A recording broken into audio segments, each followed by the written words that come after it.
Bonjour et bienvenue dans ce nouvel épisode du Gagne-Pain. Le Gagne-Pain, c'est le podcast pour découvrir et comprendre les métiers du digital. Je suis Bertrand Jonquois, cofondateur du Gagne-Pain. À chaque épisode, notre ambition sera de vous présenter un métier pour faire les bons choix dans votre projet professionnel et vous aider à trouver le gagne-pain qui vous convient. Les métiers seront présentés, racontés et détaillés par celles et ceux qui le font au quotidien. Bonjour Mégane. Bonjour Bertrand. Merci beaucoup Mégane d'avoir accepté l'invitation du Gagne-Pain. Mégane, tu es chef de projet SEO Amazon chez Bizone. Oui. Bizone étant une agence du groupe Publicis. On va avoir l'occasion d'expliquer ça dans le détail, mais avant, est-ce que tu peux te présenter en quelques mots ? Bien sûr. Du coup, moi, c'est Mégane, j'ai 29 ans, je suis franco-américaine, j'ai grandi en Suisse, j'ai fait mes études en France, en Alsace, à la frontière. Puis, j'ai décidé de faire une prépa pour préparer les concours aux grandes écoles de commerce. Et c'est là que j'ai intégré Schema pour faire un master en International Marketing and Business Development. On l'entend déjà assez simplement, tu as une bonne connaissance américaine, enfin de l'anglais en tout cas, c'est clair. Et donc, pendant tes études, tu es même parti un peu aux États-Unis pour compléter ton parcours. Absolument. C'était une volonté de partir rapidement aux États-Unis. Donc, j'ai eu l'opportunité de le faire dès la M1, où je suis partie sur le campus de NC State, en Caroline du Nord. D'accord. Et après, tu as un parcours professionnel qu'on va essayer de regarder rapidement, donc les stages, les premières expériences, qui lui aussi alternent un peu entre la France et les États-Unis. Raconte-nous ça. Absolument. Mon parcours professionnel se résume vraiment en 2 stages et 2 jobs, avec des allers-retours entre l'Europe et la Californie. Du coup, pour revenir aux stages, 2 stages, un premier à San Francisco, chez Petit Pot, une start-up qui fait de la danette de luxe. D'accord, fait par les Français. Absolument, ouais. Ok, drôle. Et ensuite, je suis partie à Francfort pour faire un 2e stage en communication au sein du groupe IT. Donc pareil, ultra différent.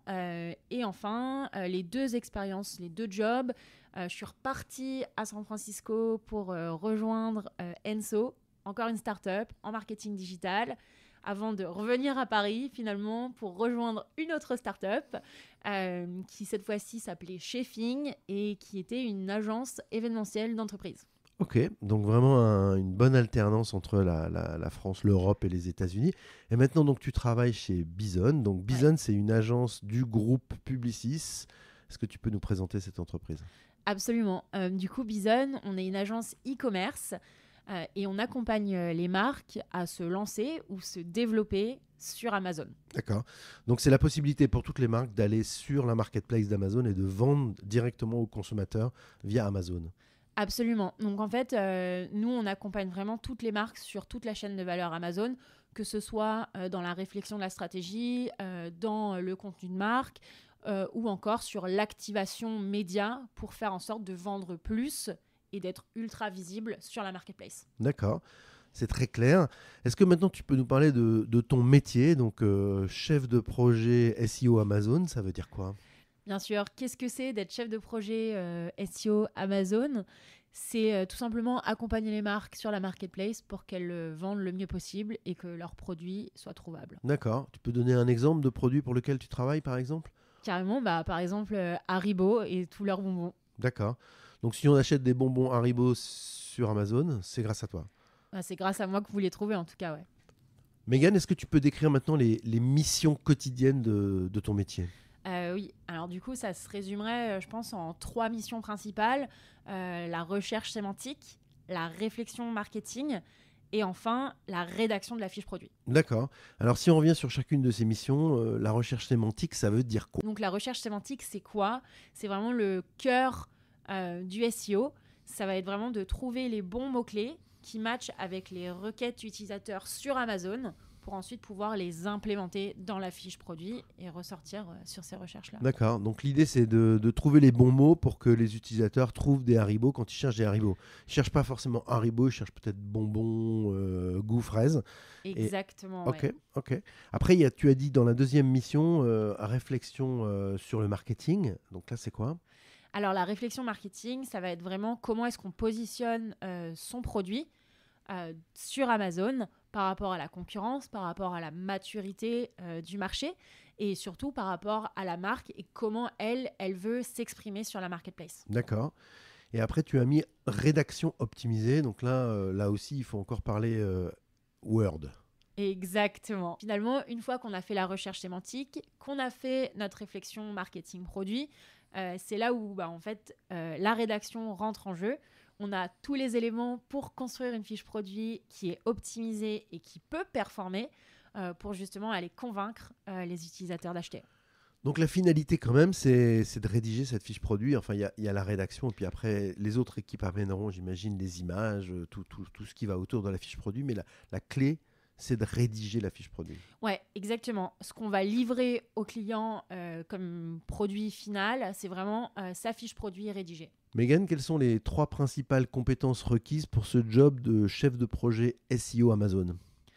Très bonne question. Étant donné que c'est un nouveau métier, je pense que c'est plus une question de mindset, d'état d'esprit finalement, que de hard skills, de compétences requises à avoir. Si on devait résumer les choses en 3 grands axes, ce serait l'organisation, l'adaptabilité et enfin la curiosité. Ok, si on s'arrête sur l'organisation, qu'est-ce que ça veut dire ? Ouais, je pense que c'est le maître mot en fait de notre métier. On est chef de projet, donc on gère énormément de projets clients différents. Et chaque projet doit aussi être géré en propre. Et enfin, on gère toute une équipe de rédacteurs pour donner vie au projet. Donc bien organisé pour répondre à tous les besoins des clients. Absolument. Après, il y a adaptabilité. Donc là, qu'est-ce que ça veut dire dans ton job ? Je pense que ça, c'est l'élément essentiel finalement. C'est le fait de vraiment s'approprier la marque pour laquelle on travaille. Chaque marque est différente, chaque produit est différent et il s'agit vraiment de le positionner de la manière dont la marque souhaite être représentée sur la marketplace. D'accord, donc là on est vraiment dans une logique d'agence, on s'adapte à son client. Absolument. Et après tu as dit curiosité. Là, la curiosité, ça va justement être d'aller benchmarker la concurrence pour en sortir vraiment tous les éléments clés de la réflexion marketing, une de nos principales missions, pour faire en sorte derrière de proposer la meilleure rédaction possible. Ok, c'est très clair. Parmi les tâches quotidiennes de ton job, quelle est celle qui te plaît le plus et celle qui te plaît le moins ? C'est ultra difficile de choisir parce que j'adore tout ce que je fais. Mais si je devais choisir le truc que je préfère, je dirais que c'est de confronter finalement le client à la réalité des choses et lui dire qu'on peut optimiser. Pour un peu faire une comparaison, c'est comme si le client arrive en Ferrari et moi je lui dis en fait je peux te faire une Rolls-Royce. D'accord. Donc tu vas montrer ce que peut proposer l'agence pour améliorer ce qu'il fait actuellement. Absolument. Et après, dans les tâches que tu fais quotidiennement, quelle est celle qui te plaît le moins ? Alors je pense que là ce serait de batailler avec le réglementaire de chaque marque qui est finalement l'ennemi numéro 1 des équipes marketing parce que le réglementaire a des règles à respecter et le marketing lui veut vendre. Donc nous on est un peu entre les deux et on se retrouve souvent bridé dans la créativité et dans finalement l'implémentation des best practices. Quand tu dis le réglementaire, ça veut dire principalement juridique ? Ouais, exactement. Ok, donc ça c'est le juridique des marques qui ont des règles et qui doivent aussi faire en sorte qu'on les respecte. Absolument. Attention, QGP, la question gagne-pain. Combien ça gagne un chef de projet SEO Amazon ? Alors je vais dire, ça tout dépend des expériences précédentes, des skills qui sont transférables dans ce nouveau métier, des langues qu'on parle. Un chef de projet junior, sur ce poste-là, il va rentrer entre 32 et 35 cas annuels, brut. D'accord. Il y a des primes aussi un peu ? Ouais, toujours. Chez Bison, en tout cas, nous, on fonctionne vachement aux variables. Donc là, c'est des objectifs qui sont set up en début d'année et on doit remplir pour justement aller chercher ces primes-là. Alors, tu as parlé des langues et la communauté du Gagne-Pain nous interroge régulièrement sur les langues et notamment évidemment l'usage de l'anglais. Ouais. Est-ce que c'est important de maîtriser l'anglais dans ton job ? Dans notre job, nous, c'est essentiel, puisque on travaille sur des clients qui ne sont pas seulement français. Et en plus de ça, nous, on est garant de l'implémentation sur les autres marketplaces dans les autres pays. Donc, d'une part, l'anglais, c'est ultra important. Mais en fait, finalement, toutes les autres langues européennes le sont. Et qu'on se le dise, moi, je recrute clairement que des gens qui sont à minima bilingues. Megan, quelle a été ta plus grande surprise dans ce métier de chef de projet SEO Amazon ? Je pense que ma plus grande surprise, ça a été de faire face à un produit qui n'était pas du tout utilisé de la même manière en France ou aux États-Unis et qui du coup nécessitait absolument un marketing produit différent. Là, je parle d'un sachet de congélation. C'est comme ça qu'on l'utilise en France. Aux États-Unis, on n'utilise pas vraiment le sachet de congélation, on l'utilise plutôt comme un snack bag pour justement mettre des gâteaux apéritifs ou des petits légumes coupés.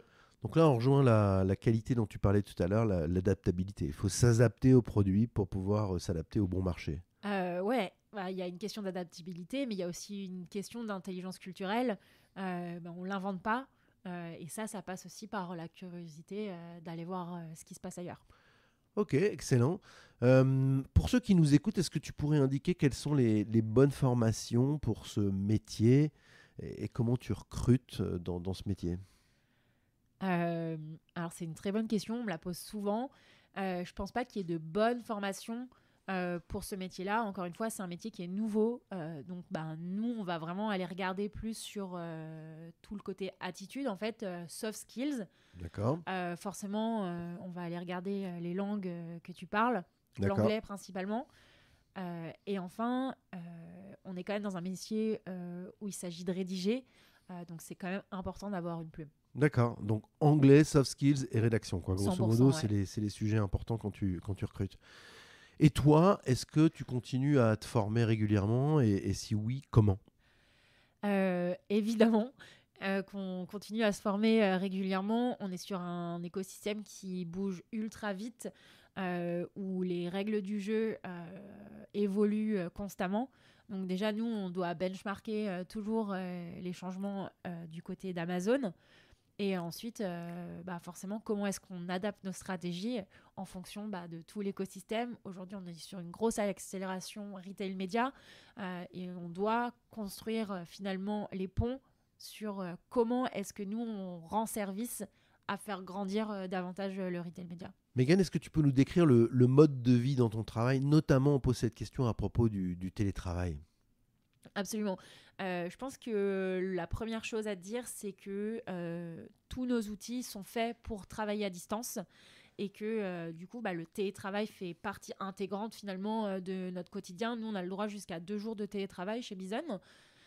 Et en plus de ça, petite particularité, on a 2 bureaux, un basé à Clichy, proche d'Amazon, et un à Bastille, au cœur de Paris, dans les locaux de Publicis. Et donc là, ça veut dire que toi ou les autres collaborateurs de Bison peuvent choisir d'aller soit à Bastille, soit à Clichy. Absolument, ouais. D'accord. Donc ça, c'est quand même une particularité incroyable.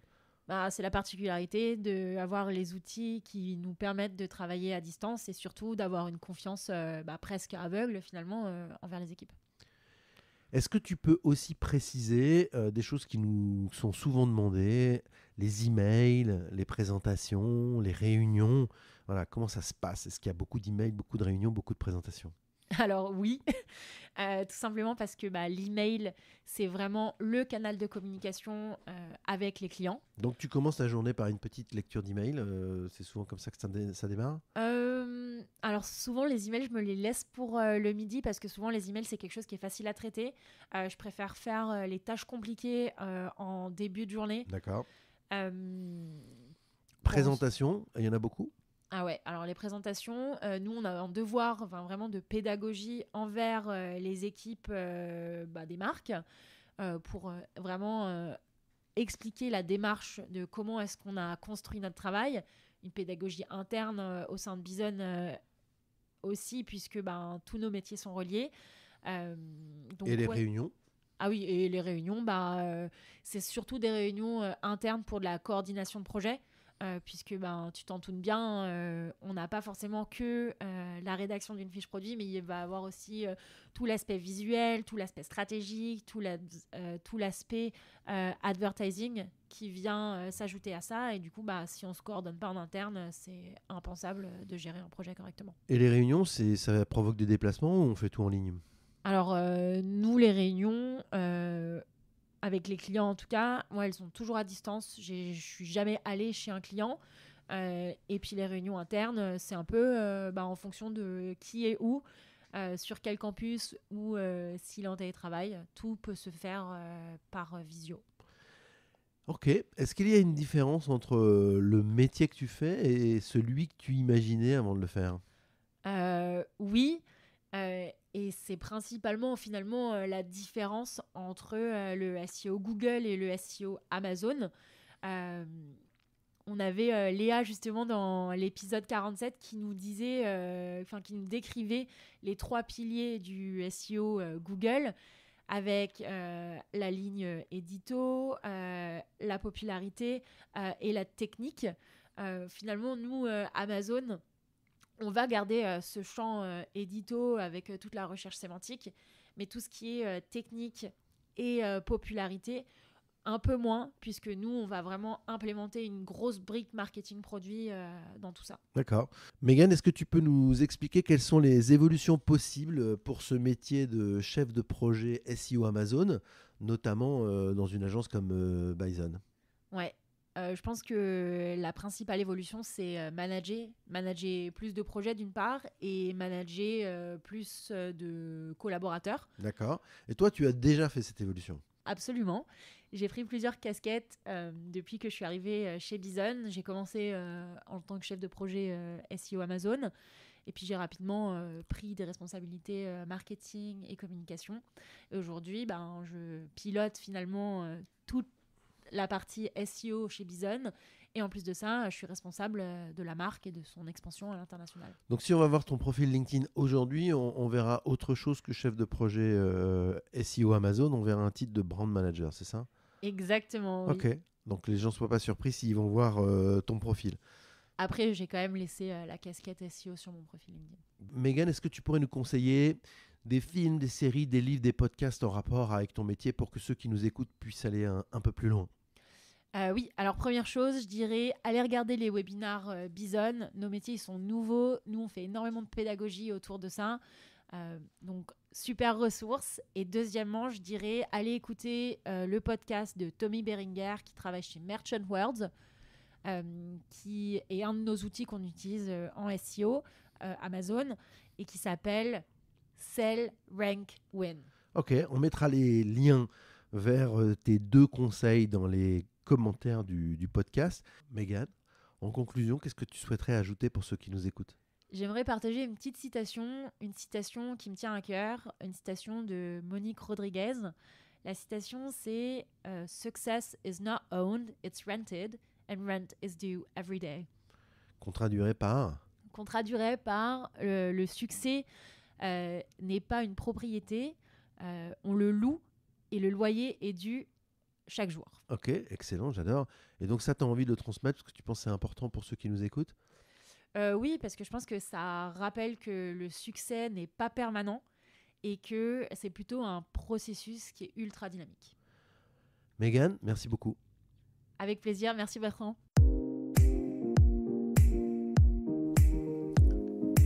J'ai vraiment appris beaucoup de choses dans cet entretien avec Megan sur le référencement dans la marketplace d'Amazon ainsi que sur le métier de chef de projet SEO Amazon. J'aimerais vous le résumer en 3 points. Le premier point que je retiens, c'est l'importance du référencement, le fameux SEO, Search Engine Optimization, dans les métiers du digital. Cela concerne les moteurs de recherche comme Google, mais également les marketplaces comme Amazon. Si le référencement vous intéresse, nous avons déjà enregistré 2 épisodes sur les métiers du SEO. L'épisode 47 avec Léa sur le métier de consultante SEO chez Avast Market et l'épisode 2 avec Florian, SEO Manager chez Eskimos. Ce qui m'amène à mon deuxième point. Avec ces 3 épisodes, je comprends mieux la question centrale du SEO dans nos univers virtuels. il est possible de faire un parallèle entre le référencement digital et l'emplacement des boutiques et des produits pour les magasins physiques. Être présent au bon endroit, au bon moment, c'est le sujet clé pour le commerce et le e-commerce. La troisième chose, c'est que pour aller plus loin sur le référencement digital, il nous faudra prévoir un épisode sur l'ASO, l'App Store Optimization, c'est-à-dire le référencement des applications mobiles dans l'App Store d'Apple et de Google, et compléter nos interviews en explorant les nouveaux métiers du retail média. N'hésitez pas à prolonger cet échange avec vos questions, vos remarques et vos commentaires via l'adresse legagnepain@gmail.com ou via nos publications sur les réseaux sociaux. Merci d'avoir pris le temps d'écouter cet épisode jusqu'au bout. Pensez à vous abonner sur votre application de podcast favorite et d'ajouter des étoiles et des commentaires sur Apple Podcasts si cet épisode vous a plu. Merci à vous pour votre écoute et bravo d'être resté jusque-là. Et à bientôt pour un nouvel épisode.